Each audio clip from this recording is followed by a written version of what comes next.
Buondì e benvenuti, dober dan in dobrodošli, guten Tag und willkommen, buongiorno, benvenuti, un saluto rispettoso, caloroso e inclusivo di benvenuto e di inizio di questo nostro secondo incontro della serie dedicata alla conferenza sul futuro dell'Europa, un nuovo slancio per la democrazia europea, in particolare la serie di incontri online ha come titolo di riferimento "Il futuro è nelle tue mani, fai sentire la tua voce". Il tutto si inserisce in un progetto del Centro di Documentazione Europea Guido Commissati dell'Università di Udine e della cooperativa Informazione Friulana, realizzato con il sostegno della rappresentanza in Italia della Commissione Europea e nel contesto di progetti e attività in rete dei vari centri di documentazione europea in Italia, che appunto hanno come finalità promuovere conoscenza e quindi partecipazione tra i cittadini europei ai lavori della conferenza sul futuro dell'Europa.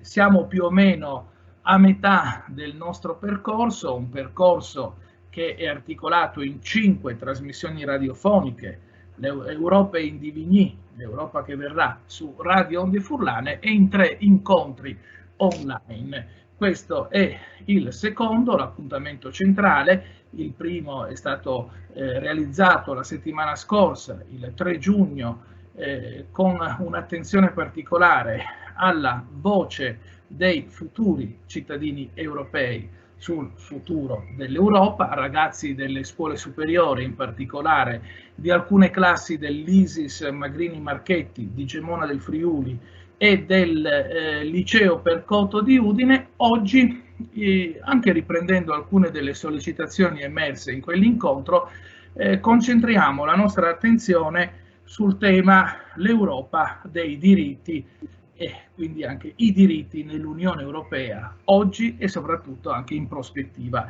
futura. Ne parliamo con Claudio Cressati, responsabile scientifico del Centro Documentazione Europea Guido Commissati e docente di Storia delle Dottrine Politiche, con Elisabetta Bergamini, che è docente di diritto internazionale presso il Dipartimento di Scienze Giuridiche dell'Università degli Studi di Udine, e con Alessia Ottavia Cozzi, che nello stesso Dipartimento, sempre nel nostro Ateneo, è docente di diritto pubblico. Inoltre con noi abbiamo Daniela Catalini, che presso il Centro di Documentazione Europea Guido Commissati ha la funzione di responsabile documentarista. Per cominciare l'incontro di quest'oggi io cedo subito la parola a Claudio Cressati, che può aiutarci a collocare ciò che diremo e faremo nella prossima ora e mezzo circa, nell'ambito del progetto in corso, la conferenza sul futuro dell'Europa, un nuovo slancio per la democrazia europea, e soprattutto nell'ambito delle possibilità e della necessità, potremmo dire, di partecipazione alla conferenza sul futuro dell'Europa. Claudio Cressati, a te la parola. Grazie Marco e benvenuti a tutti coloro che ci stanno vedendo, ascoltando, e un grazie alle colleghe che hanno accettato l'invito a discutere oggi con noi. Che cos'è la conferenza sul futuro dell'Europa? È un grande esercizio di democrazia partecipativa a livello continentale.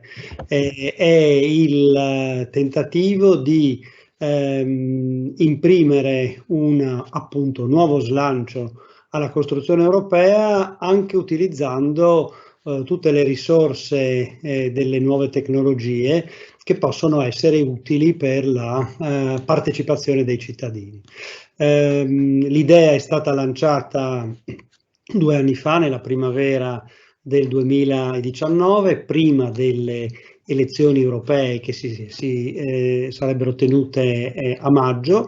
È stata raccolta dal nuovo Parlamento europeo e dalla nuova Commissione europea uscite da quella elezione, ha avuto, come tante cose, una battuta d'arresto a causa della pandemia. È partita, è stata lanciata ufficialmente il 9 maggio scorso, per cui a 71 anni, sarebbe dovuto essere a 70 anni naturalmente il 9 maggio del 2020, ma invece è stato il 9 maggio del 2021, nel 71esimo anniversario della dichiarazione Schuman, cioè dell'evento da cui il processo di integrazione comunitaria è partito. Perché questa conferenza? Perché sembrava a livello politico, ma a livello di opinione pubblica, di società civile, che il processo di integrazione europea dovesse fare, diciamo, un controllo, un tagliando, per vedere cosa fare di meglio, di nuovo, assieme come Europa, come Unione Europea, come cittadini europei, sia in termini di politiche, analizzando appunto i vari settori di cui l'Unione Europea si occupa, sia in termini di strumenti per realizzare queste politiche, che vuol dire come organizzare meglio la struttura dell'Unione, il rapporto per esempio tra i vari livelli di governo, da quello locale a quello nazionale a quello europeo, anche come eventualmente e in che direzione modificare i trattati istitutivi dell'Unione. Tutta questa attività che in passato era, come dire, limitata e confinata alle discussioni diplomatiche, agli incontri tra i governi, i loro rappresentanti, al massimo all'interno delle istituzioni comunitarie, Consiglio, Commissione, Parlamento, si vuole aprirla ai cittadini europei. Aprirla ai cittadini europei soprattutto con un processo, come si dice in inglese, bottom up, cioè dal basso verso l'alto, in modo che siano innanzitutto i cittadini europei a esprimersi su questi temi attraverso appunto una serie di iniziative, di eventi per lo più diciamo auto-organizzati, che le realtà della società civile, le associazioni, le organizzazioni di tutti i paesi, a tutti i livelli, vorranno organizzare, ma anche le istituzioni, gli enti locali, le università come noi. Di conseguenza un processo di focalizzazione di quelle che sono le potenzialità, anche le criticità di questa nuova fase del processo di integrazione, tenendo anche conto della realtà più vicina a noi, la pandemia, le nuove politiche, anche diciamo il momento, come si suol dire, hamiltoniano che l'Unione Europea sta attraversando, o che molti di noi vorrebbero che attraversasse, cioè ripartire dalla presa di coscienza che una serie di sfide possono essere raccolte dagli europei solo assieme, e che di conseguenza per poterlo fare dobbiamo probabilmente registrare qualcosa nella nostra macchina comune. Questo non significa che non ci sarà anche una fase in cui gli Stati membri, le loro istituzioni non avranno naturalmente la possibilità e l'obbligo di esprimersi, però lo faranno, diciamo, dopo il 2022 sulla base di una serie di apporti che appunto verranno dalla conferenza, che si articola in modo naturalmente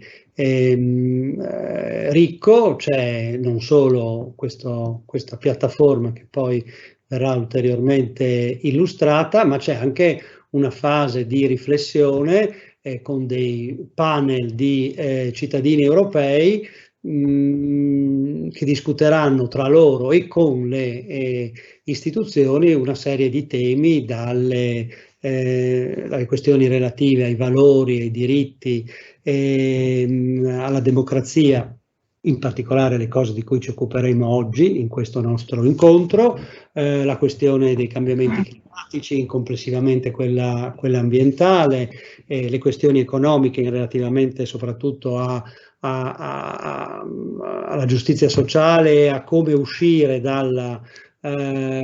più forti e più coesi dalla pandemia, e poi il ruolo dell'Unione Europea a livello mondiale. Per cui le grandi tematiche di un'Europa che è cresciuta e che però deve crescere ancora, soprattutto deve consolidarsi. Di conseguenza un processo di democrazia, ripeto, partecipativa, nuovo, ricco, che in altri paesi a livello più piccolo è già stato avviato e a cui oggi tutti siamo confrontati appunto a livello europeo. Il CDE, il Centro di Documentazione Europea dell'Università di Udine, che non a caso è dedicato a Guido Comessatti, che è stato forse il principale esponente europeista e federalista europeo del Novecento in Friuli e nella nostra regione, vuole essere uno dei protagonisti di questa iniziativa e assieme alla rete dei CDE italiani, cioè dei vari centri di documentazione europea delle università italiane, propone questi eventi che prima Marco Stolfo ricordava e che continueranno nelle prossime settimane e avremo occasione probabilmente di riprenderli anche nel prossimo autunno e nei mesi che verranno. Grazie a tutti e lascio la parola al nostro moderatore. Bene, grazie Claudio Cressati per averci un po' presentato il contesto in cui ci stiamo muovendo, un contesto tra virgolette in termini minimalisti, riferito al progetto realizzato dal Centro di Documentazione Europea Comessatti insieme alla Cooperativa Informazione Friulana con il sostegno della rappresentanza in Italia della Commissione Europea, il contesto generale che è proprio quello della conferenza sul futuro dell'Europa. Conferenza sul futuro dell'Europa che si realizza concretamente in questa fase, raccogliendo e promuovendo la partecipazione dei cittadini come singoli, anche nell'ambito di entità di vario genere, di carattere collettivo, attraverso una piattaforma web che a questo punto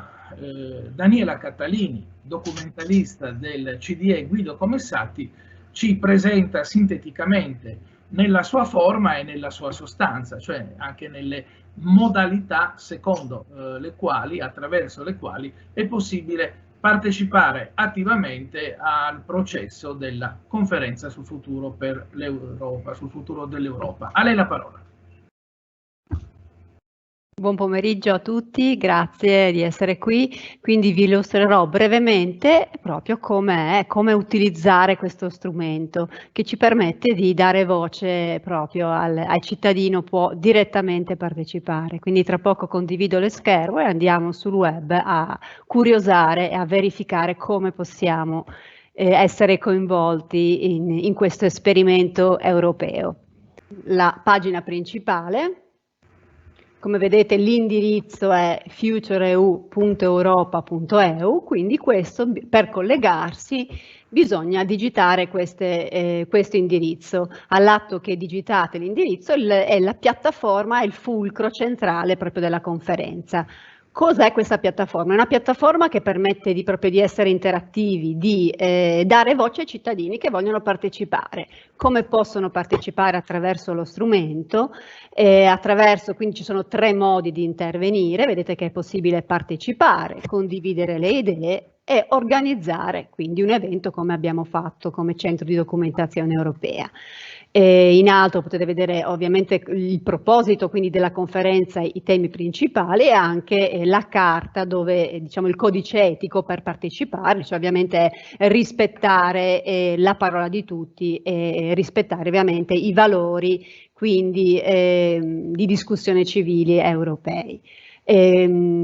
Dopo vedete che in calce abbiamo gli argomenti, nel senso che c'è una lista di temi dibattito, quelli principali proprio della Commissione europea e anche una possibilità di altre idee, quindi praticamente è possibile veramente parlare e proporre su tutte le tipologie di argomento, discutere e interagire con tutte le persone che vogliono quindi proporre degli argomenti o degli eventi. Quindi si può partecipare a un evento come il nostro, vedete che cliccando su partecipa a un evento, ecco che la connessione ci aiuta, c'è una mappa interattiva proprio dove si può fisicamente vedere, come vedere anche il nostro evento che io ho postato e vedere quali eventi ci sono all'interno e possibilmente vedere, accetto i cookies, tutti gli eventi in corso e partecipare agli eventi. È possibile, vedete altresì tutti gli eventi che sono in toto e poi cliccare sull'evento, vedete che ovviamente gli eventi sono proposti nella lingua, in tutte le lingue della comunità dell'Unione Europea, è possibile anche tradurre perché è multilingue tutti diciamo, gli eventi ovviamente nelle lingue che non possiamo comprendere. Torniamo alla pagina principale, quindi è possibile condividere le idee, quindi postare delle idee sui vari argomenti o seguire gli argomenti, vedete che è possibile seguire gli argomenti, accedere, quindi seguire o postare argomenti o proporre degli eventi, è necessario loggarsi semplicemente accedendo con un account che si crea facilmente con un'email e una password. È possibile altresì, vediamo, sempre partendo dalla pagina, organizzare un evento. Quindi la piattaforma proprio fa sì che si può seguire e proporre, confrontare con le altre idee e avere la possibilità proprio di far sentire la propria voce in maniera semplice, immediata, affinché alla fine, quindi durante questi mesi che la conferenza sarà attiva, quindi fino all'estate quindi del 2022, poi saranno le idee saranno ovviamente viste e valutate e possibilmente prese a carico proprio dal panel degli europei di cittadini e dalle sessioni plenarie, quindi il risultato della conferenza proprio apparirà dalla proposta, dalla voce di tutti quelli che vogliono partecipare. Io chiudo, ho presentato velocemente, poi per qualsiasi informazione il centro di documentazione è disponibile a qualsiasi informazione. Ho fatto una presentazione veloce, ma vedrete che la piattaforma vi aiuterà velocemente a interagire con essa e anche è bello comunicare o verificare le idee degli altri per condividerle, commentarle e seguire gli argomenti di vostro interesse, ma non solo, anche proporre le vostre idee. Bene, grazie ancora a Daniela Catalini, ricordiamo ancora futureu.europe.eu, così lo scandiamo in questo modo, l'indirizzo web a cui fare riferimento per entrare virtualmente nella conferenza sul futuro per l'Europa. E parlando di Europa, di integrazione europea, a questo punto entriamo concretamente nel tema di oggi, l'Europa dei diritti.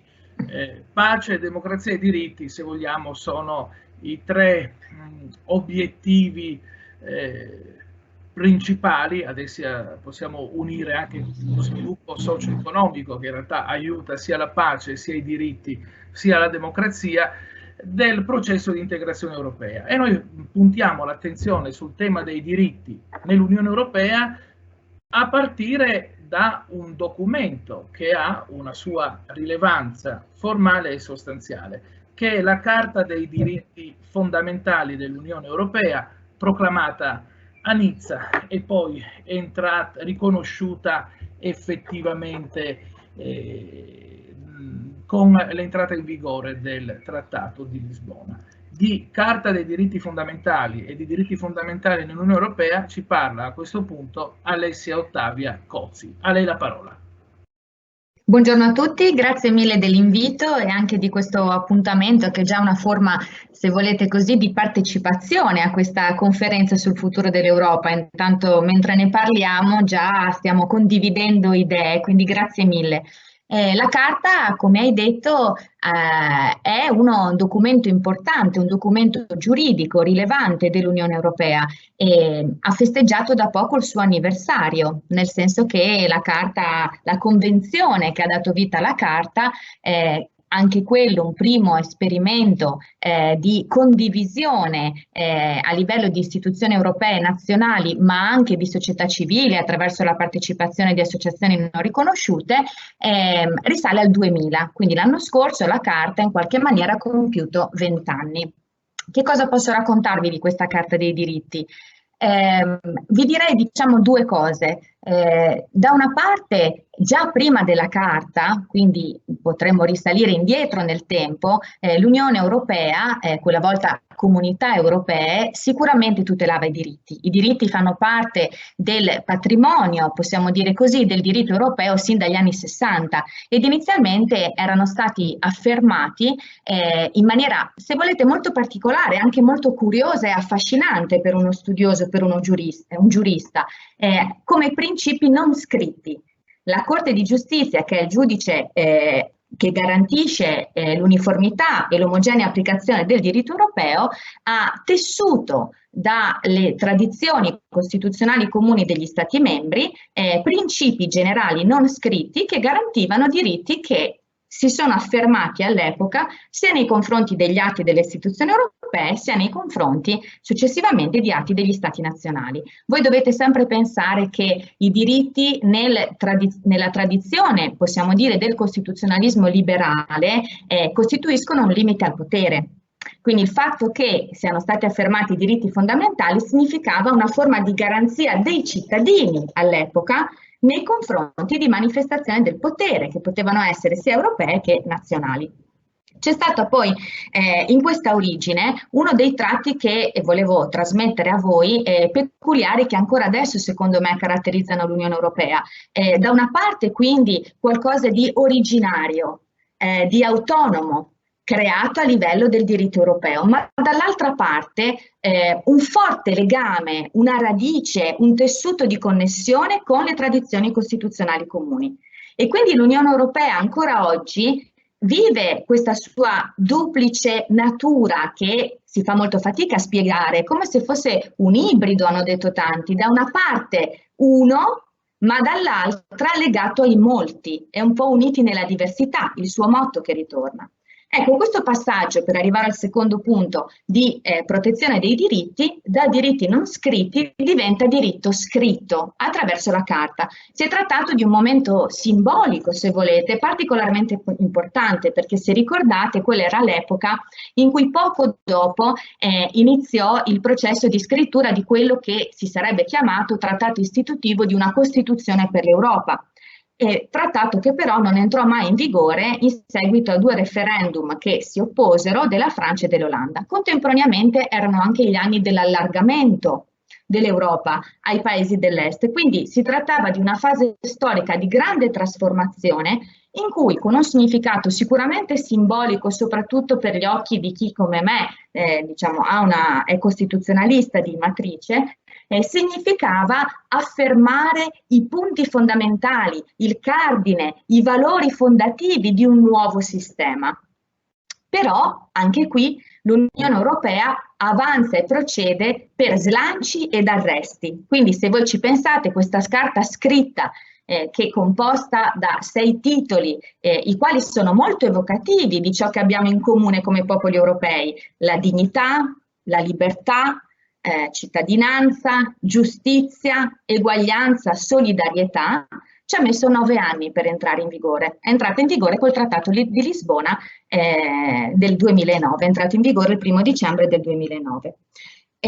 Ancora un particolare che è importante ricordare: chiaramente la Carta dei diritti, che raccoglie tradizioni costituzionali comuni degli Stati membri, si applica nell'ambito d'applicazione del diritto dell'Unione Europea. Ecco, è un po' difficile comprenderlo forse per cittadini, persone comuni, ma il diritto dell'Unione Europea ha, come dire, suoi ambiti d'applicazione, e dove c'è il diritto europeo c'è la Carta. Ci sono altre situazioni invece che continuano a non essere situazioni meramente nazionali, e quindi dove diritti certamente sono tutelati, ma dallo Stato, dalla Costituzione degli Stati e da un'altra carta molto importante che nomineremo dopo, che è la Carta europea dei diritti dell'uomo. E su questo mi fermo.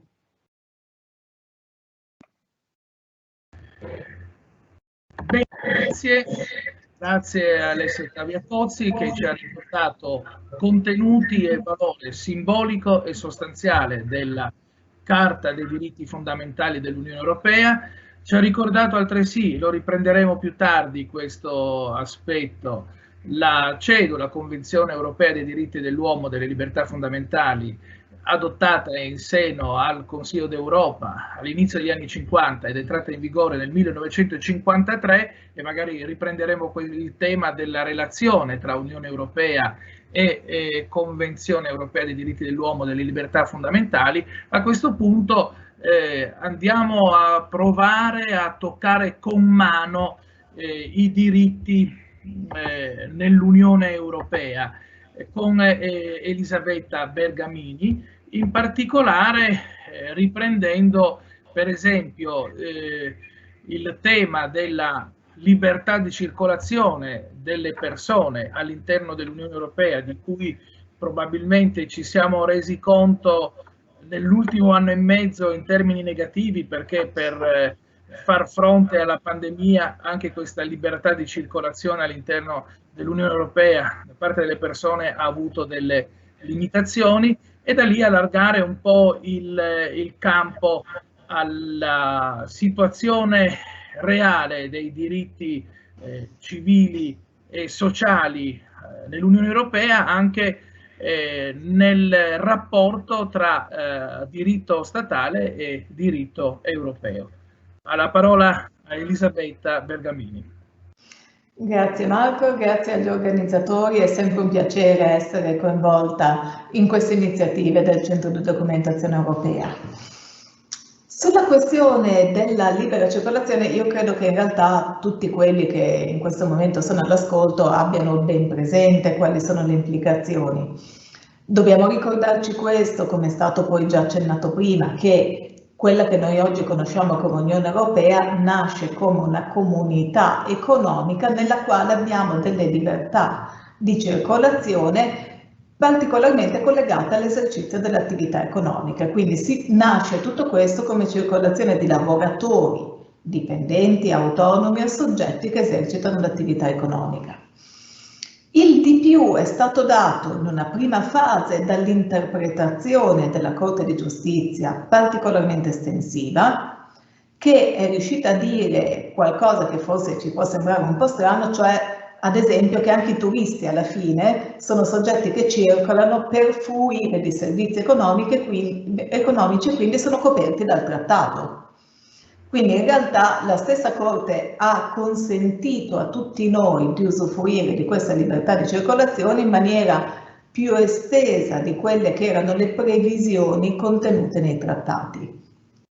Quindi è vero che il trattato parte da questa base economica, il trattato stesso poi dopo fa un salto in più, perché fa un salto in più con le modifiche introdotte dal Trattato di Maastricht, che ha introdotto nei trattati questo concetto di cittadinanza europea e ha collegato quella libertà di circolazione che prima era collegata a lavoratori, dipendenti, autonomi, quindi soggetti che svolgevano l'attività, alla nozione di cittadinanza, che è evidentemente un qualcosa di più.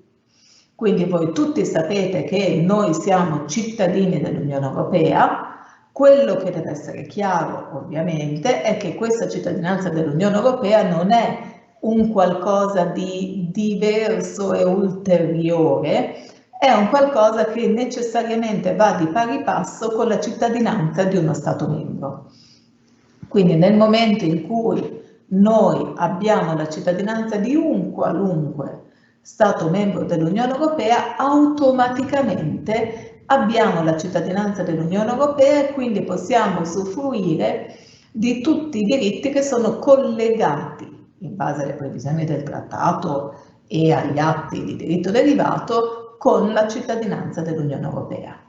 Il che vuol dire dalla libera circolazione evidentemente fino a diritti di partecipazione politica, di elettorato attivo e passivo, di presentare petizioni al Parlamento europeo, di rivolgersi al mediatore europeo, se vogliamo anche proprio i diritti di fare sentire la nostra voce, perché alla fine è questo che era già insito nel Trattato di Maastricht, cioè questa volontà di rendere l'Unione Europea che veniva creata in quella sede più vicina ai cittadini e consentire quindi ai cittadini di interagire.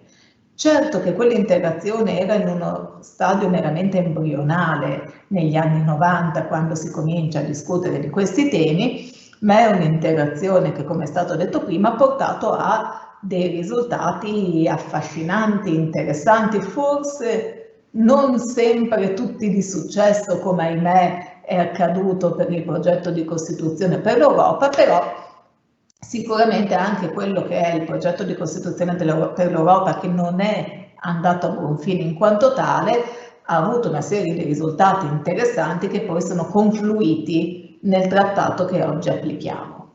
Ecco, giusto una notazione, una curiosità, proprio collegata alla questione che la cittadinanza, abbiamo detto, dell'Unione Europea è una cittadinanza che si affianca a quelle nazionali e che però dà una serie di diritti aggiuntivi. Quindi noi abbiamo diritti nazionali derivanti dalla nostra, ad esempio nel mio caso, cittadinanza italiana, ai quali si aggiungono questi diritti derivanti dal fatto che l'Italia aderisce all'Unione Europea. Ecco, la curiosità che vi volevo segnalare è che purtroppo questo in alcune occasioni rischia di portare anche a degli abusi, perché ci sono degli stati che pongono in essere dei programmi di citizenship by investment. Quindi la cittadinanza dell'Unione Europea, da un lato potremmo dire, è così di valore, è così importante, in particolare ovviamente per chi non ce l'ha, quindi è così appetibile, è così di rilievo, che il rischio è che qualche volta la cittadinanza dell'Unione Europea in qualche modo venga anche strumentalizzata. L'attribuzione di cittadinanza, visto che abbiamo detto che la cittadinanza dell'Unione Europea deriva da quella nazionale, l'attribuzione di cittadinanza può essere fatta solo dagli Stati, quindi non c'è modo di avere cittadinanza dell'Unione Europea senza la cittadinanza di uno Stato e viceversa la cittadinanza di uno Stato membro consegue la cittadinanza dell'Unione Europea.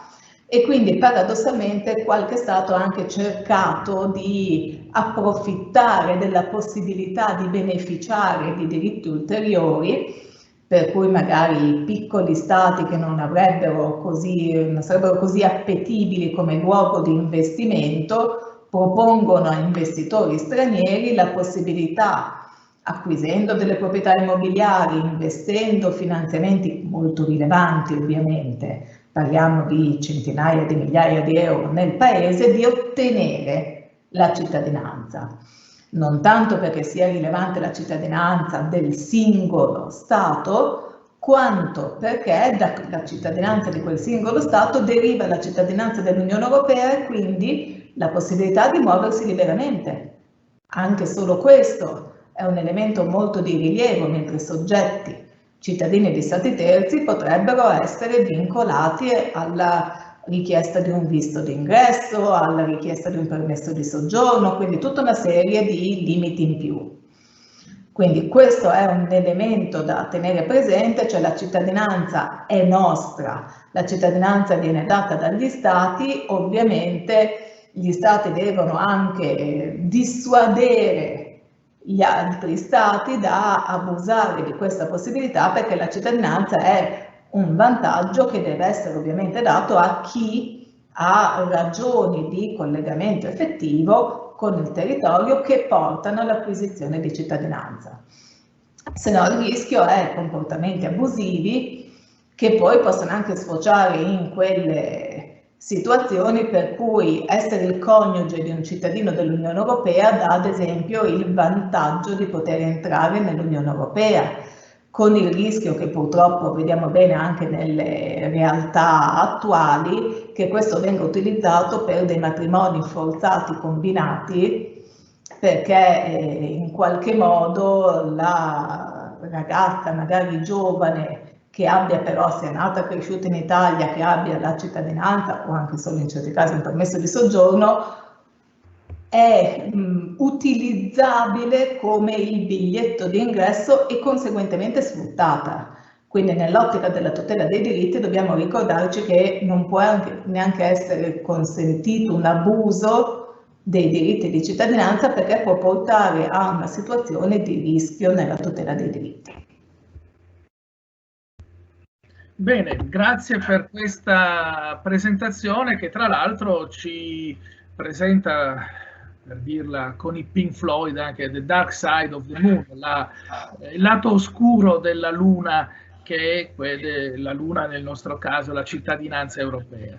Una cittadinanza di cui si può strumentalmente abusare, una cittadinanza che è subordinata alla cittadinanza degli Stati, che talvolta però nello stesso tempo forse viene negata anche a persone che risiedono e che lavorano negli Stati membri dell'Unione Europea.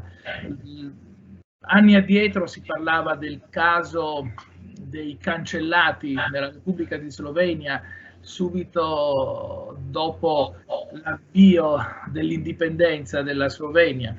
In diversi stati d'Europa si parla ancora oggi di persone che ci sono ma sono invisibili, molti immigrati che magari lavorano, contribuiscono anche al progresso socio-economico dello Stato, degli Stati membri dell'Unione e quindi dell'Unione Europea, però appunto sono invisibili per quanto riguarda cittadinanza e diritti.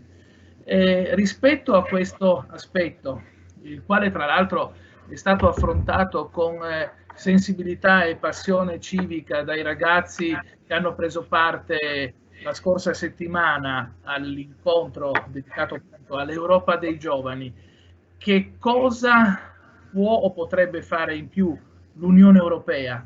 Una domanda aperta sia per Elisabetta Bergamini e poi per Alessia Ottavia Cozzi. Allora, provo intanto quindi a rispondere un attimo io. Il tema dell'immigrazione è un tema che mi sta molto a cuore e che mi fa piacere poter condividere con voi, perché in effetti uno dei rischi per l'Unione Europea è che l'Unione Europea si veda come una fortezza. Una volta si parlava proprio del concetto di Fortress Europe, per cui l'Unione Europea a un certo punto mette le sue barriere esterne, rappresenta una enclave di soggetti privilegiati che hanno la cittadinanza dell'Unione Europea, che in qualche modo, se anche consentono l'ingresso di altri soggetti, lo consentono senza necessariamente estendere loro certi principi. In realtà l'Unione Europea non deve essere questo, evidentemente, non è l'obiettivo dell'Unione Europea, anche se non possiamo neanche nasconderci che nei trattati gli Stati hanno messo molti paletti rispetto alla possibilità per l'Unione Europea di occuparsi in maniera armonizzata e uniforme di questi principi. Quindi quello che succede in effetti è che mentre tutto quello che riguarda i diritti dei cittadini dell'Unione Europea è in mano all'Unione Europea, quindi non l'attribuzione di cittadinanza, ma i diritti che ne conseguono sì, tutto quello che è il trattamento di soggetti non cittadini è qualcosa che non rientra nella competenza esclusiva dell'Unione Europea. Ci sono delle azioni di coordinamento, ci sono delle armonizzazioni che gli Stati hanno accettato di effettuare, ma siamo ancora in un settore che è largamente di competenza degli Stati. E tutte le volte che i settori sono di competenza degli Stati vuol dire che lo Stato A può fare qualcosa di diverso dallo Stato B, dallo Stato C e così via. Quindi il tema è effettivamente un tema per cui questi soggetti vengono trattati in maniera diversa nei diversi ordinamenti, il che mal si concilia, ad esempio, col fatto che un principio invece unificante per il diritto dell'Unione Europea in base al sistema Dublino, di cui avrete più o meno, penso, tutti sentito parlare. Il sistema di Dublino è il sistema di regolamentazione del diritto di asilo nell'Unione Europea, però non prevede un principio uniforme per cui chiunque presenti domanda di asilo sa, in base a dei parametri assolutamente oggettivi, se la domanda sarà accettata o rifiutata, a prescindere dallo Stato dove la domanda viene presentata. Il sistema Dublino individua semplicemente un unico Stato competente ad esaminare una domanda. Qual è però il problema? Che rischia di creare queste situazioni di clandestinità, di problematiche ulteriori. Il problema è che le condizioni però per valutare la domanda sono valutate dal singolo Stato, quindi se l'Italia è competente applica i suoi principi per valutare se concedere o non concedere asilo e come trattare il richiedente asilo. C'è un minimo di armonizzazione, ma è ancora largamente in capo agli Stati nazionali. Lo stesso richiedente asilo verrebbe trattato in una maniera diversa in altri paesi, in Svezia, in Germania, in altri paesi parte del sistema.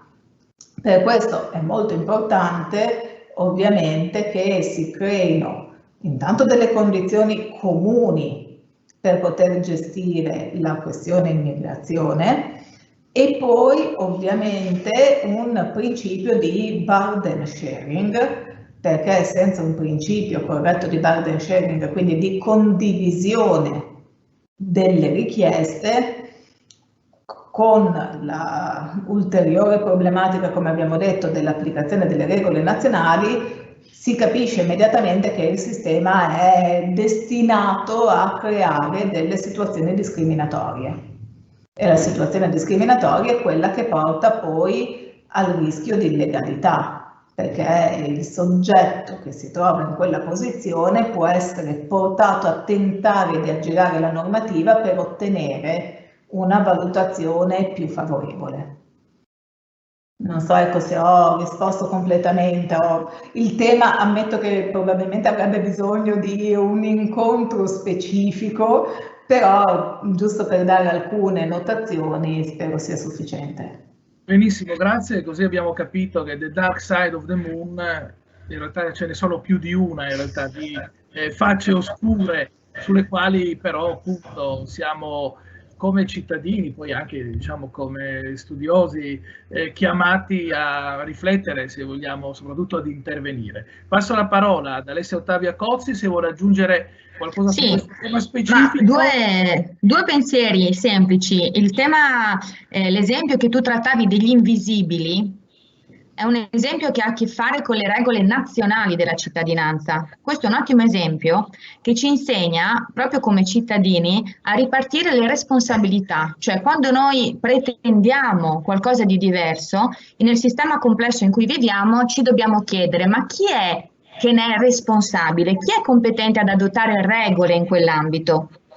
E, come diceva Elisabetta prima, sulla acquisizione della cittadinanza nazionale restano competenti gli Stati membri.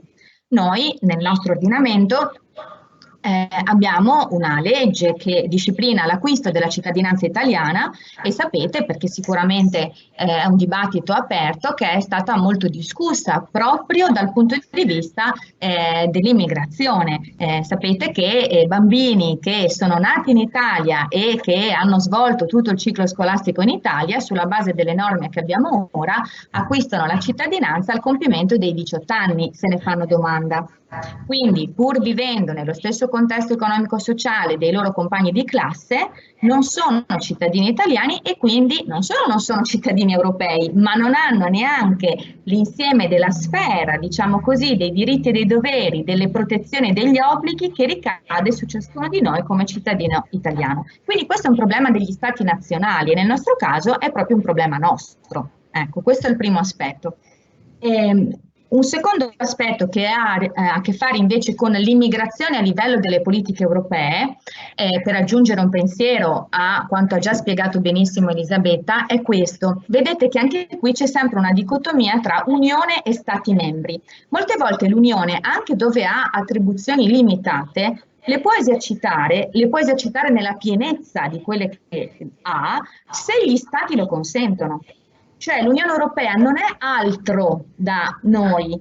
I componenti delle istituzioni europee sono certamente nel Parlamento europeo parlamentari eletti direttamente a suffragio universale diretto su tutto il territorio europeo, ma ci sono poi il Consiglio e il Consiglio europeo composto dai capi di Stato e di governo degli Stati membri, che ha una funzione di indirizzo, potrei dire, ecco, di indirizzo e di priorità delle politiche.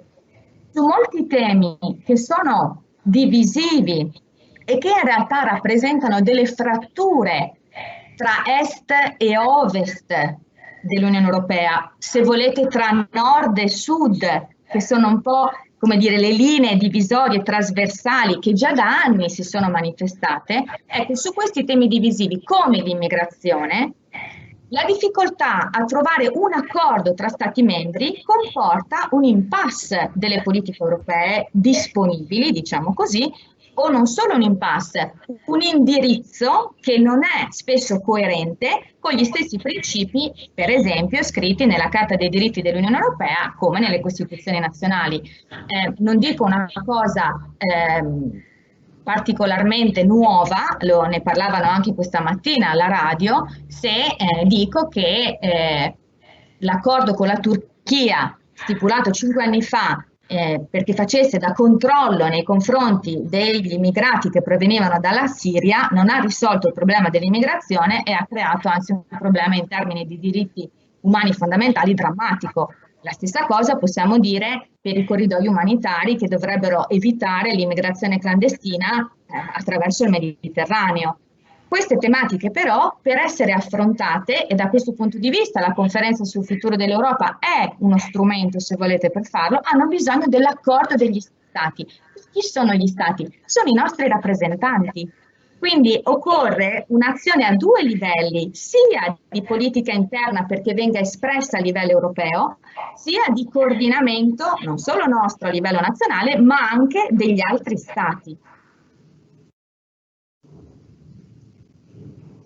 Bene, grazie per queste precisazioni. Io credo che quanto detto sul tema specifico immigrazione, cittadinanza e d'altro canto protezione internazionale, diritto d'asilo, temi nei quali appunto si riscontra anche un po' una dicotomia, una tensione, un contrasto tra l'Unione Europea come Unione e gli Stati membri e soprattutto i loro governi legati ciascuno al proprio, chiamiamolo così, particolare. Qualcosa del genere si verifica anche in merito ai diritti sociali e, se vogliamo, a una sorta di dumping sociale interno all'Unione Europea stessa, che si può in qualche modo intervenire in questo ambito. Secondo voi? Lo chiedo in primo luogo ad Alessia Ottavia Cozzi. Ecco, così facciamo, adesso cambiamo l'alternanza. Guardate, il tema delle politiche sociali è un leitmotiv che ha accompagnato tutta la storia dell'Unione Europea. Lo possiamo riassumere così. L'Unione Europea oggi è solo mercato? È solo circolazione di capitali finanziari? È solo introduzione di misure cosiddette di austerity che ci costringono a stringere le borse dei bilanci pubblici e limitano quindi la capacità di sostegno della spesa sociale? Questo è un po' un quadro, come dire, un punto di vista, ecco, mettiamola così. che si è molto affermato soprattutto negli anni e dopo gli anni della crisi economica del 2008. Ma anche per parlarvi di questo mi piace fare un passo indietro. In realtà già con la libera circolazione dei lavoratori, quindi all'origine, le regole sulla libertà di circolazione consentivano la garanzia di una dimensione sociale. Pensate voi che cosa voleva dire per un emigrante italiano che andava a lavorare in Francia avere la garanzia, sulla base del principio di non discriminazione, di avere lo stesso stipendio di un lavoratore francese, le stesse garanzie sociali, il fatto che i suoi figli potessero andare a scuola, il fatto di aver diritto ad accedere all'abitazione, capite? Cioè l'idea della circolazione non era solo un'idea economica, ma vi era, come dire, il riflesso che era considerato automatico, in una visione, se volete, ottimistica, che questo avrebbe consentito anche la crescita di una dimensione sociale. Faccio un esempio pratico perché raccontare storie personali a volte aiuta anche. Io sono stata in Erasmus quando ero studentessa, sono stata fortunata, sono andata a Parigi e per il solo fatto che frequentavo appunto come Erasmus un'università francese, ho ricevuto una lettera da parte di una struttura pubblica francese che mi conferiva la cosiddetta allocation familiare, cioè avevo diritto ad avere in sostanza un sussidio per pagare l'affitto. E l'ho avuto tutti i mesi, soltanto aprendo un conto corrente imposta. E questa è l'Unione Europea. Io l'ho avuto perché ero cittadina europea e stavo circolando. Per non parlare della equivalenza oggi dell'assicurazione sanitaria, per cui soltanto con la tessera. Ecco, quindi questo lo dico per dire che una dimensione sociale è sempre stata connessa allo sviluppo anche del mercato, dal mio punto di vista. Certamente, gli anni della crisi economica hanno insegnato che non è più sufficiente, cioè che l'Unione Europea non ha strumenti sufficienti per regolare, in particolare attraverso la moneta unica, fenomeni che ricadono sugli ordinamenti nazionali e in particolare sul welfare, potremmo dire, cioè sui sistemi di protezione sociale. Allora anche qui la domanda torna ad essere: è necessaria una maggiore azione dell'Unione Europea nelle politiche sociali? Una risposta in parte c'è stata, perché se noi guardiamo dopo la pandemia il cosiddetto Next Generation EU, cioè questo insieme di piani che andrà da adesso fino al 2025-2026, molti degli obiettivi a cui sono destinati questi soldi, che ci vengono in parte prestati, in parte proprio dati dall'Unione Europea, sono rivolti ad obiettivi di carattere sociale. Certamente il loro perseguimento, come dicevo prima, dipende sì da una crescita degli strumenti europei, ma anche contemporaneamente da due elementi: una volontà degli Stati a livello europeo, primo, e secondo, una disponibilità degli Stati stessi a riformare ciò che spetta a loro nei welfare nazionali. Non è possibile semplificare e attribuire le colpe ad un solo livello di governo, dimenticando le responsabilità che invece sono soltanto nostre. Questa è un po' la mia visione. Benissimo, grazie. Passo subito la palla a Elisabetta Bergamini se vuole aggiungere qualcosa su questi punti, mettendo così un'altra carta sul tavolo, la carta del diritto di famiglia, del riconoscimento delle coppie omosessuali, per esempio, in cui probabilmente si riscontra nuovamente una tensione tra Stato e prospettiva unitaria dell'Unione Europea, e probabilmente anche si colgono quelle fratture alle quali faceva cenno prima Alessia Ottavia Cozzi tra nord e sud e tra est e ovest. Magari se vogliamo dire qualcosa a questo riguardo, sulla situazione qual è e su quali possono essere le prospettive di avanzamento. Perché tocco questo argomento? Perché è di attualità e perché c'è stato anche in qualche maniera sollecitato proprio dai ragazzi dell'ISIS Magrini Marchetti e del liceo Percoto l'altra settimana. Certo, il tema è uno dei temi caldi, possiamo dire, all'interno del diritto dell'Unione Europea. È anche un tema che va un attimo contestualizzato, perché dobbiamo ricordarci un aspetto. È vero che l'Unione Europea si occupa di tante questioni, di tante competenze diverse e distinte, però dobbiamo anche prendere atto che quello che è la previsione proprio del trattato è una previsione che deriva dalla scelta da parte degli Stati di includere o escludere certe materie.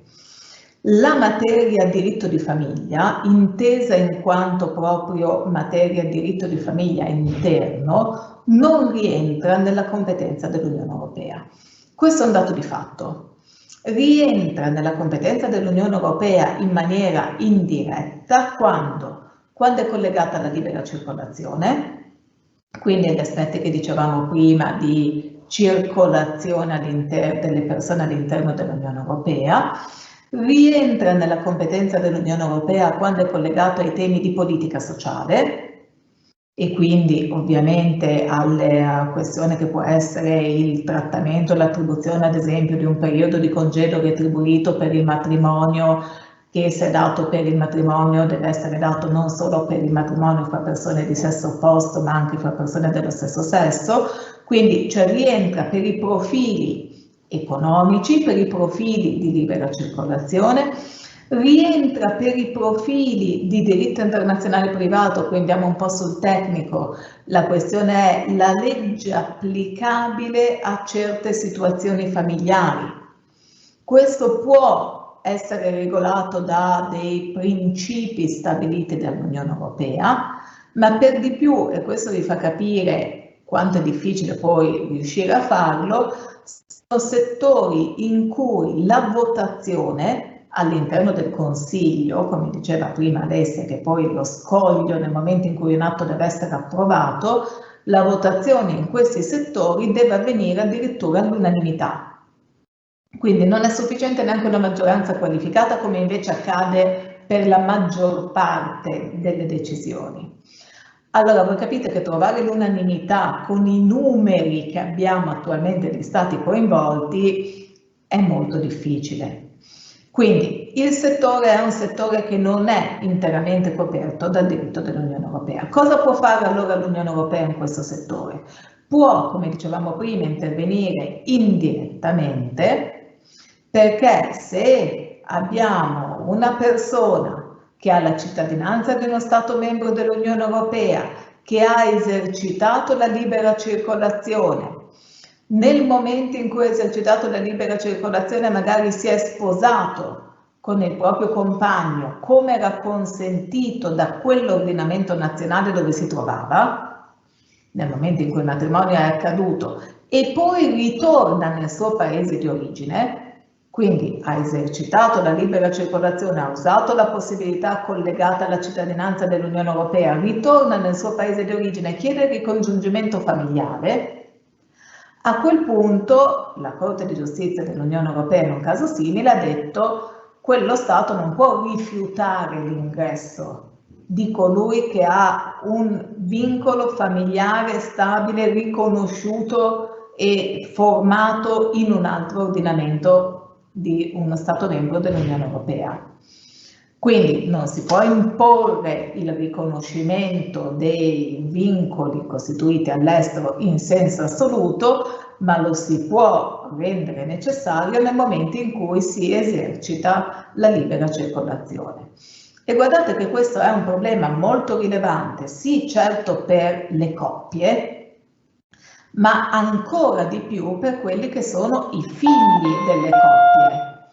I figli delle coppie, i figli di uno dei membri della coppia, i figli nati tramite procreazione medicalmente assistita, i figli nati tramite surrogazione di maternità, ancora di più, quindi abbiamo tutta una serie di realtà, di vincoli familiari che vanno al di là di quello che è il vincolo familiare derivante dal matrimonio, dall'unione registrata, dal Pax, dalla Lebenspartnerschaft o qualunque forma, perché poi, essendo competenza dei singoli Stati, ogni Stato si è sbizzarrito sulla tipologia di forme di convivenza riconosciute, anche addirittura certi ordinamenti, giusto a titolo di curiosità, con prevedono forme di convivenza regolamentata fra più di 2 persone, senza pensare nulla di astratto, ma semplicemente proprio per nuclei di collaborazione, se vogliamo, anche magari di più donne che decidono, rimaste vedove, di vivere insieme, di concludere un contratto che tuteli questa loro forma di collaborazione reciproca. Quindi abbiamo situazioni estremamente variegate, non possiamo prevedere che ci sia un obbligo di riconoscimento esattamente allo stesso modo in tutti gli stati, però sicuramente dobbiamo tenere presente che ci sono 2 diritti fondamentali: il diritto al riconoscimento della vita privata e familiare, e questo è un elemento fondamentale previsto dalla Carta dei diritti fondamentali di cui si parlava prima, previsto dalla Convenzione europea dei diritti dell'uomo, alla quale spero che un minimo di cenno faremo dopo. E poi abbiamo un altro elemento: quando ci sono coinvolti dei minori, dobbiamo ricordarci che esiste la nozione del superiore interesse del minore, il best interest of the child, e quello deve essere considerato prevalente. E quindi per valutare se come riconoscere o comunque garantire diritti al minore, dobbiamo ricordarci che il faro da seguire è la necessità di tutelare il superiore interesse del minore. Bene, grazie per queste precisazioni. A questo punto noi potremmo entrare nell'ultima parte del nostro incontro di oggi, però prima di provare a formulare anche qualche proposta per la conferenza sul futuro dell'Europa, abbiamo anche il dovere di provare a rispondere a un paio di domande che sono giunte, una in chat da chi sta seguendo in questo modo il nostro incontro di oggi, e una invece tramite email, tramite Radio Onde Furlane, da chi probabilmente sta seguendo anche il nostro incontro ed ha seguito le nostre trasmissioni nell'ambito del nostro progetto comune del CDA Guido Comessati dell'Università degli Studi di Udine e della Cooperativa Informazione Friulana.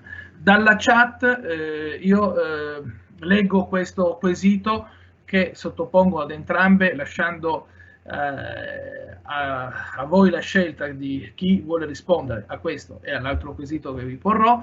La domanda è: l'equivalenza delle remunerazioni dei dipendenti pubblici e privati rispetto ai vari Paesi membri esiste oppure no? E io aggiungerei: c'è la possibilità, se non esiste, di raggiungere una forma di riconoscimento di equivalenza di remunerazioni e stipendi? Rispondo io? Prova. Perché ne avevo parlato prima. No, non c'è.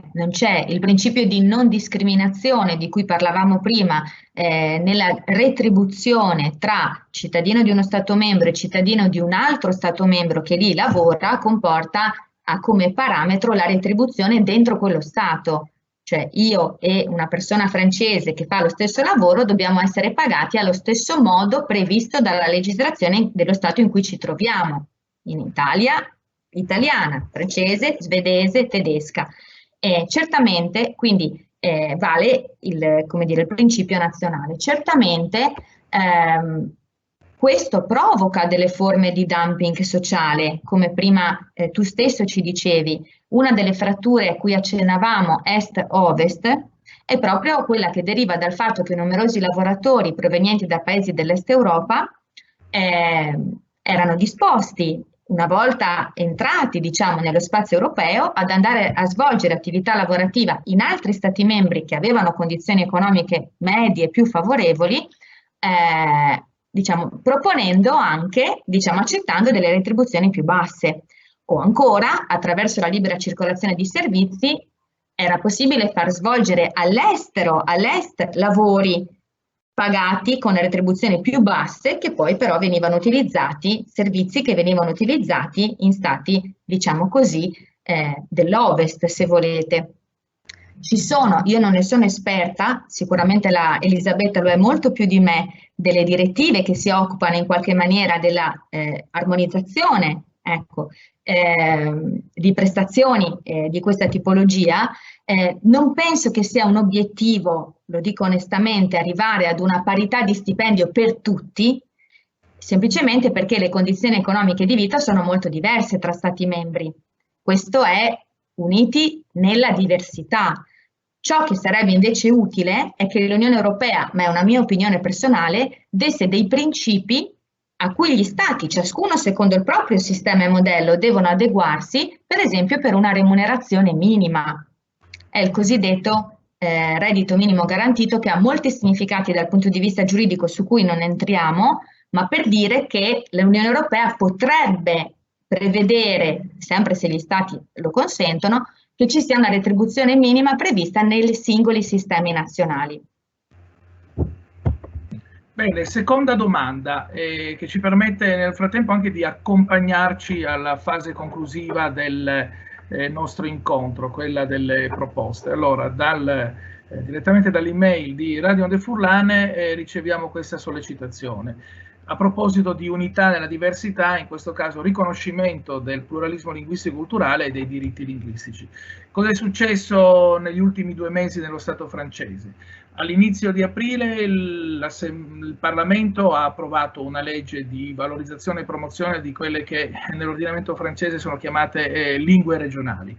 Questa legge non è neanche entrata in vigore, che già una sessantina dei parlamentari che avevano votato contro la sua approvazione hanno sottoposto il medesimo testo al giudizio del Tribunale Costituzionale francese.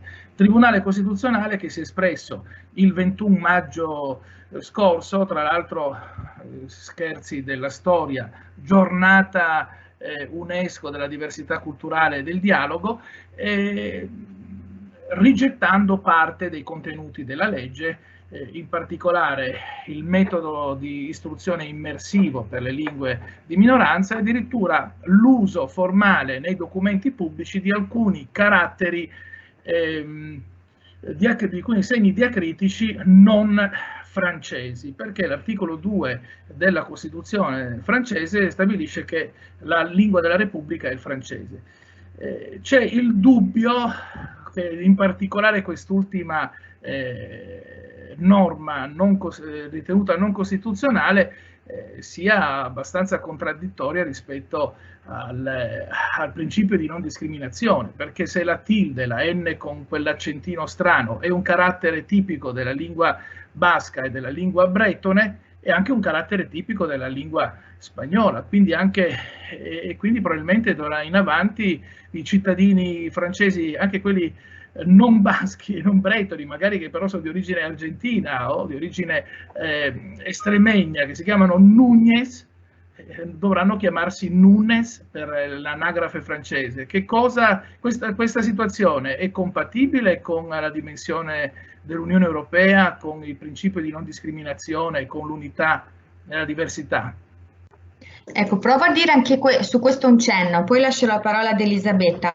Questo è un classico esempio nuovamente di uniti nella diversità. Cosa intendo dire? Nella tradizione costituzionale francese c'è una propensione per l'unità che nasce dal principio fortissimo dell'eguaglianza di tutti i cittadini davanti alla legge, a prescindere dalle condizioni personali, e una minore propensione alla tutela delle minoranze. Perché?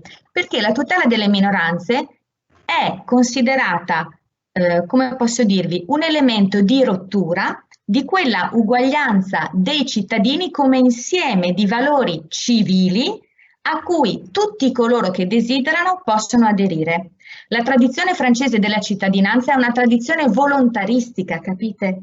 Quindi, rispettando la dimensione, come posso dirvi, privata delle convinzioni personali di ciascuno, tutti sono uguali quando volontariamente accettano di aderire a quei valori. Questo è un presupposto di carattere, se volete, storico, culturale, giuridico, costituzionale, per spiegare questo andamento, che non è del tutto nuovo. Quando Prima abbiamo accennato al trattato che istituiva una Costituzione per l'Europa.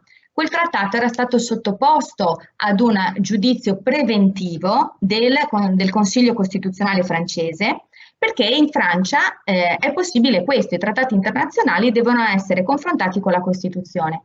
E aveva suscitato un ampio dibattito tutta una serie di norme sulla protezione delle minoranze, proprio perché i francesi sono cauti da questo punto di vista, ma per la ragione che vi ho spiegato, non certo perché siano propensi, come dire, a non rispettare i diritti fondamentali della persona, d'accordo?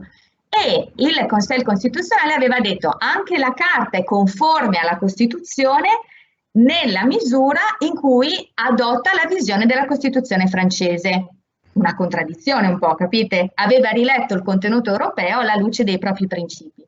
Quindi non mi esprimo, cioè penso che possa essere che vi si legga una lesione del principio di non discriminazione, ma a livello europeo. Ma questo è, come posso dirvi, un esempio di come vi è un continuo tessere tradizioni costituzionali che provengono dagli ordinamenti nazionali e confrontarli con ciò che di comune c'è a livello europeo. E questo è un movimento, guardate, positivo a mio modesto parere, cioè anche se certe volte lo possiamo trovare insoddisfacente, tuttavia produce crescita in termini di patrimonio di diritti e di doveri dei cittadini. Non so se ho risposto abbastanza alla domanda. Mi pare di sì, diciamo che per certi versi sicuro il principio volontaristico è quello, dite par Furlan, libre discugni, parlare e pensare solo in francese, però insomma potremmo approfondire ulteriormente l'argomento. Non so se Elisabetta Bergamini vuole aggiungere qualcosa perché su questo punto, e poi andiamo sulle proposte anche approfittando del contributo di Francesco De Anna, che vostro collega giurista del Dipartimento di Scienze Giuridiche dell'Università degli Studi di Udine, che tra l'altro la settimana scorsa ha fatto da interlocutore dei ragazzi delle scuole di Gemona del Friuli e di Udine che hanno partecipato al nostro primo incontro. Quindi non so se su quanto abbiamo detto finora Elisabetta Bergamini vuole aggiungere qualcosa o passiamo alle proposte e alle osservazioni che riguardano due aspetti. Voce. Eccomi. Allora, direi due cose, ma in realtà già collegandomi anche alle considerazioni che sono state fatte da Francesco De Anna. Allora, una mia considerazione sia sul profilo della politica sociale, equivalenza di diritti e remunerazioni, sia sul profilo di cui si è parlato adesso, è questa.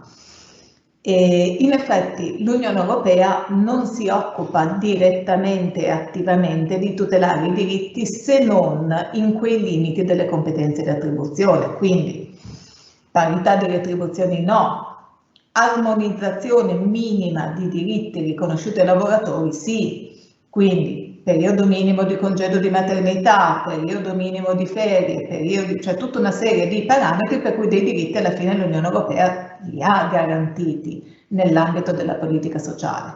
Un'equivalenza assoluta sarebbe forse utopistica, cioè potremmo averla nel momento in cui l'Unione Europea fosse veramente un soggetto che si sostituisce agli Stati, però allora con dei sistemi di welfare creati a livello di Unione Europea, da cui siamo estremamente lontani oggi. La questione delle minoranze linguistiche, anche questa, l'Unione Europea è molto vicina alla questione della tutela delle diversità linguistiche, ma lo fa nel momento in cui gli Stati glielo chiedono, cioè lo Stato che chiede, ad esempio, come Malta, all'ingresso nell'Unione Europea di tenere il maltese come lingua ufficiale, cosa alla quale forse ragionevolmente, se pensiamo a livello di costi che ci sono per le traduzioni e tutto, rispetto al numero di persone che beneficiano di questa traduzione in maltese, di tutta la documentazione, produzione giurisprudenziale e così via, l'Unione Europea avrebbe potuto dire guarda entri, però ci dispiace, visto che l'inglese è utilizzato al tuo interno, il maltese anche no. Invece l'Unione Europea, nel momento in cui uno Stato chiede di tutelare quelle che sono lingue ufficiali presenti all'interno dello Stato, ha un principio di massima apertura. Sulla questione delle lingue minoritarie l'Unione Europea non interviene in maniera pregnante. Certo che c'è un principio generale di non discriminazione, però non è forse il profilo principale su cui l'Unione Europea può intervenire. E qui mi collego con la prima delle osservazioni di Francesco De Ana, perché l'Unione Europea non può intervenire perché l'Unione Europea non ha una competenza legislativa in materia di diritti fondamentali. Chi è che ha una competenza legislativa, paralegislativa, perché dire legislativa non, ma chi è che ha una competenza ad occuparsi come tema principale dei diritti fondamentali? Non l'Unione Europea, ma il Consiglio d'Europa tramite la Convenzione Europea dei diritti dell'uomo. E qui cerco di chiudere il cerchio con quello che ha detto Alessia prima relativamente alla Carta, quando vi ha presentato la Carta e giustamente ha detto ma l'Unione Europea già prima della Carta dei diritti fondamentali si occupava di diritti facendo riferimento alle tradizioni costituzionali comuni, vero? E anche facendo riferimento alla CEDU, la Convenzione Europea dei diritti dell'uomo, che è un testo elaborato in una diversa organizzazione internazionale, che è appunto il Consiglio d'Europa, che coinvolge molti più Stati membri, che ha un suo sistema giurisdizionale, una sua corte, la Corte di Strasburgo, che ogni tanto si sente nominare, che si occupa di controllare che gli Stati rispettino i diritti fondamentali e ha quel compito lì specifico e preciso. E allora, collegandomi a quello che si esprime nelle osservazioni di Francesco De Ana, cosa succede? Con il Trattato di Lisbona, come risultato che deriva poi da quella convenzione che aveva portato alla proposta di Trattato Costituzione, con il Trattato di Lisbona si scrive nel trattato una frase che in italiano è quasi fuorviante, che è: l'Unione Europea aderisce alla Convenzione Europea per la salvaguardia dei diritti dell'uomo e delle libertà fondamentali. Scritto così in italiano sembra quasi che l'adesione sia già avvenuta, perché nel trattato noi leggiamo l'Unione Europea aderisce e dice bene, abbiamo aderito. Non è così facile da internazionalista, vi posso dire, perché purtroppo aderire a un trattato internazionale significa rispettare certe procedure. È la traduzione italiana che non è proprio perfetta, se vogliamo, il che poi ci porta al problema di tutte le traduzioni di testi ufficiali in più lingue. La versione in inglese, ad esempio, usa il termine shall, quindi dà più un'idea di una previsione di adesione, non di un'adesione già avvenuta, non un tempo presente dove si dice che l'adesione c'è.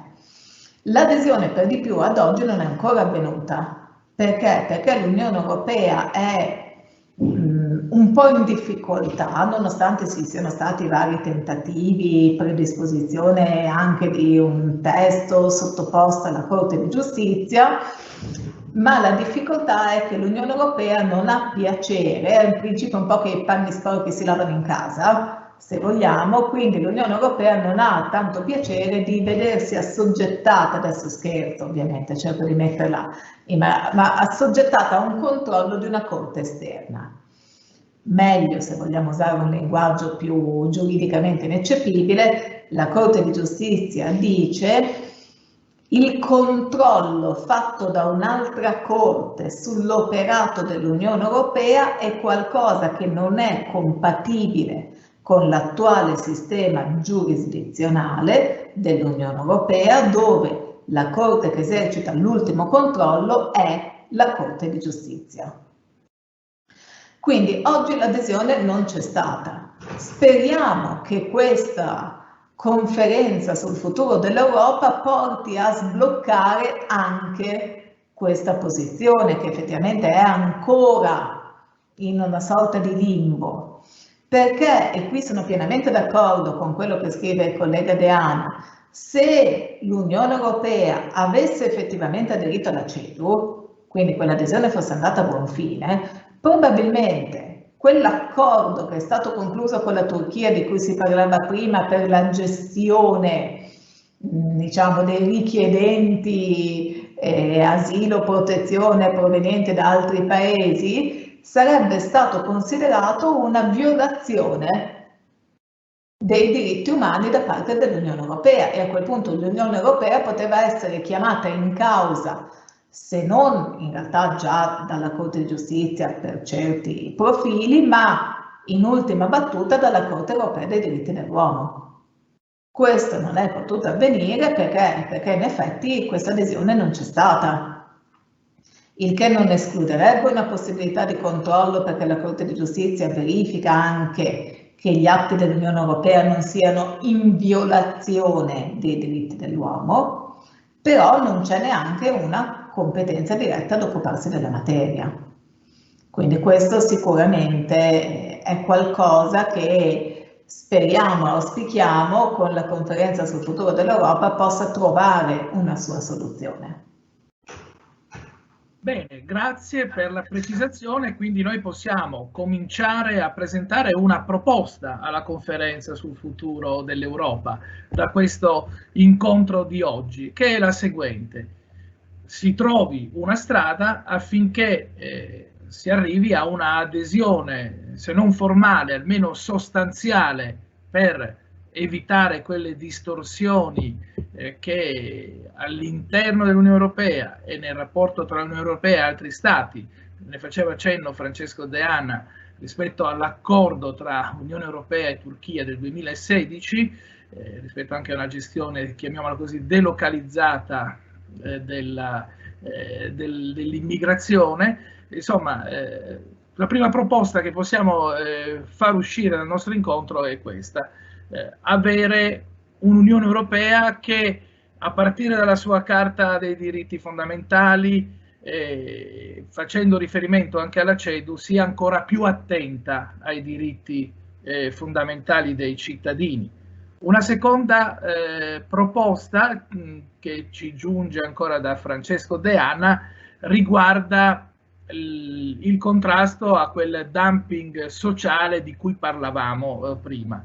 Probabilmente una equità e giustizia sociale a livello di Unione Europea l'avremo nel momento in cui ci sarà un'unione fiscale europea, una politica fiscale comune. Quindi in realtà c'è questo paradosso in cui a volte all'interno dell'Unione Europea riscontriamo per imprenditori e per la finanza la presenza di paradisi fiscali che creano una evidente condizione di inequità. Possiamo considerare anche questa una proposta da mettere sul piatto della conferenza sul futuro dell'Europa? Rispondo? Sì, direi certamente. Chiaramente poi si apre un mondo su che cosa si intenda come Unione Fiscale Europea. Vi dico con onestà che non sono la persona giusta per rispondere a questa domanda. Posso dirvi che anche questo è un progetto presente da molto tempo. Quando col Trattato di Maastricht ci si è dati come obiettivo l'Unione Economica e Monetaria e l'istituzione dell'euro, che effettivamente è diventato moneta circolante nel 2002, le proposte iniziali prevedevano anche l'attribuzione di poteri in materia fiscale all'Unione Europea, perché vi era l'idea che il sistema avrebbe funzionato non essendo in realtà economie omogenee quelle tra Stati membri, perché alcune erano forti e altre meno forti, alcuni avevano un forte debito come noi, altri no, se ci fossero stati dei meccanismi di perequazione di carattere fiscale. Questa frazione è stata messa da parte però e vedete che 20 anni di storia evidentemente hanno mostrato che invece è un momento necessario. Quindi penso che sia una proposta come dire, forte, penso anche che ci siano tanti modelli per creare un'unione fiscale che vanno da una federazione come gli Stati Uniti d'America a modelli molto diversi come quello che c'è in Germania, ma io non sono un'esperta di questo argomento, quindi potrete sicuramente invitare una persona più competente. Mi permetto un ultimo pensiero, se volete. Ci siamo detti qui, l'ha detto Elisabetta, l'ha detto Marco, che questo momento, come dire, di democrazia partecipativa è una forma di slancio in avanti. Abbiamo raccontato più volte oggi che l'Unione Europea ha già avuto momenti di questo tipo, per esempio la conferenza che ha dato origine alla Carta e poi la conferenza che ha dato origine al Trattato Costituzione. Non sempre questi momenti di partecipazione si sono tradotti in azioni, in risultati veri, e quindi anche su questo noi diciamo, dobbiamo essere ottimisti e insieme realisti. Per dire un pensiero positivo, perché lo penso davvero, che cosa c'è di diverso rispetto al passato? Che c'è stata la pandemia. Anche se questo è stato pensato prima dell'inizio della pandemia, qui noi abbiamo un pezzo di storia comune che abbiamo vissuto tutti i cittadini europei, seppure con impatti diversi, esiti diversi, ma questo pezzo di storia vissuta spesso è la premessa per, come dire, una spinta comune, per avere più chiaro che cosa vogliamo insieme. E quindi questo è l'auspicio che faccio alla fine.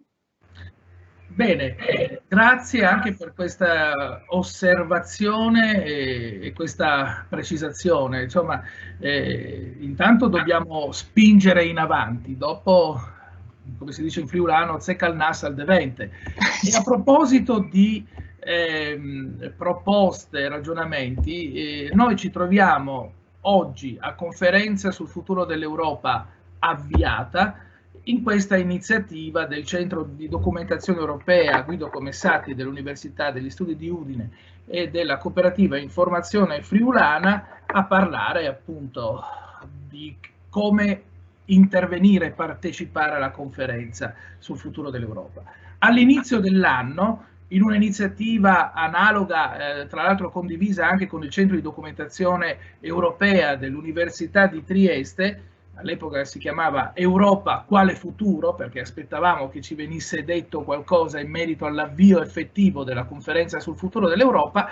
Avevamo anche un incontro più o meno simile a quello di oggi, in realtà più esteso nei tempi e anche più esteso per quanto riguarda il numero dei partecipanti. E proprio con Elisabetta Bergamini avevamo affrontato il tema dell'iniziativa dei cittadini europei, riprendendo un tema di diritti politici e di cittadinanza europea già affrontato nell'incontro di quest'oggi. Iniziativa che per certi versi potrebbe essere considerata una specie di proposta di legge di iniziativa popolare, quello che è di livello europeo, con una differenza che è in realtà è una proposta, un invito a eventualmente legiferare a livello europeo sui temi e sulle questioni proposte da almeno 1 milione di cittadini dell'Unione Europea appartenenti ad almeno, se non ricordo male, 7-8 stati membri, almeno per una certa quota a livello soglia di firme, eccetera, eccetera. Potrebbe essere opportuno all'interno della conferenza sul futuro dell'Europa chiedere che questa iniziativa dei cittadini europei avesse maggiore efficacia e portasse a maggiori risultati sulla legislazione effettiva, sulla normativa effettiva europea, cioè che la partecipazione dei cittadini sia più forte nel processo della creazione delle regole all'interno dell'Unione Europea? Se posso provo a rispondere. La domanda era proprio indirizzata a te. Visto che si collega anche appunto all'altro evento a cui avevo partecipato a suo tempo. Allora, purtroppo effettivamente ad oggi questa iniziativa dei cittadini europei è qualcosa di poco interessante, potremmo dire, o meglio, è molto interessante per i cittadini che riescono a sentirsi coinvolti, che si sentono coinvolti, che possono presentare le iniziative.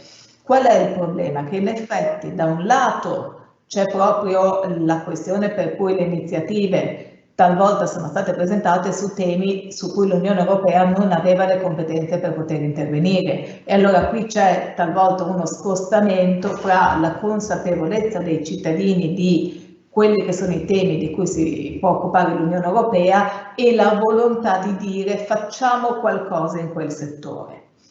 Certo che se ci fosse da un lato un migliore coordinamento, quindi al limite anche uno sbarramento tematico iniziale che potesse bloccare le iniziative che sono palesemente su temi di cui l'Unione Europea non si può occupare, e dall'altro invece un rafforzamento della fase a valle, cioè nel momento in cui la proposta è su un tema che l'Unione Europea può affrontare, prevedere almeno un obbligo della Commissione di sottoporre la proposta a quello che è la procedura legislativa. Che poi l'ultima parola spetti evidentemente a Consiglio e a Parlamento, questo è ineliminabile, ma il fatto che la proposta alla fine non arrivi neanche sul tavolo di Consiglio e di Parlamento rischia di generare uno strumento spuntato di cui i cittadini si disamoreranno, anche quelli che potevano essere inizialmente entusiasti. Quindi condivido sicuramente questo stimolo per cui una revisione della procedura di iniziativa dei cittadini europei alla luce di quello che ci siamo detti, secondo me sarebbe opportuna e necessaria. Bene, grazie per questa precisazione e questo incoraggiamento. Passare da una partecipazione ad invitare a una partecipazione a fare, e sarebbe molto importante per i cittadini europei affinché possano sentirsi più cittadini e più europei. A questo punto io chiederei a Claudio Cressati di arrivare a una conclusione, a una sintesi del nostro incontro, che si è rivelato, se possibile, ancora più intenso e ricco di contenuti, e quindi subito a lui la parola. Grazie, un grazie di cuore a Elisabetta Bergamini, a Alessia Ottavia Cozzi per la loro capacità di raccordarsi fra di loro, rispondere efficacemente alle domande di Marco e di coloro che ci hanno interpellato via chat. Non ho certo la pretesa di fornire una sintesi, visti i tanti spunti che sono emersi, salvo il fatto che hanno dimostrato appunto quanto bolla in pentola, quanto l'Europa sia importante non solo per la grande politica, ma per la vita concreta di noi cittadini europei e italiani e friulani, per scendere alla dimensione del nostro territorio. Da questo punto di vista invito tutti a da un lato seguire le trasmissioni radiofoniche su Radio Onde Furlane che si terranno nei prossimi lunedì, con le repliche che potete vedere sul sito, e vi do appuntamento al prossimo giovedì, non giovedì prossimo, al prossimo evento di giovedì 24 giugno, dove parleremo sempre di questi temi, ma coinvolgendo appunto realtà associative della società civile europea che rappresentano un po' il tessuto fondamentale dei cittadini con una coscienza, un interesse, una propensione verso le tematiche europee del nostro territorio regionale, che discuteranno assieme di cosa si attendono, si aspettano per la conferenza e dalla conferenza per il futuro dell'Europa. Perciò a tra 2 giovedì a tutti coloro che ci hanno seguito e anche a coloro che vorranno aggiungersi per quella occasione. Bene, allora, grazie a chi ha partecipato all'incontro di oggi, un ringraziamento a Daniela Catalini che oltre a presentarci la piattaforma della conferenza sul futuro d'Europa ha seguito anche la regia dietro le quinte del nostro incontro, e un ringraziamento a tutte e a tutti coloro che ci hanno seguito quest'oggi. Grazie Semmandi, buona lepa in Nasvidenie. Dankeschön und auf Wiedersehen. Grazie e arrivederci.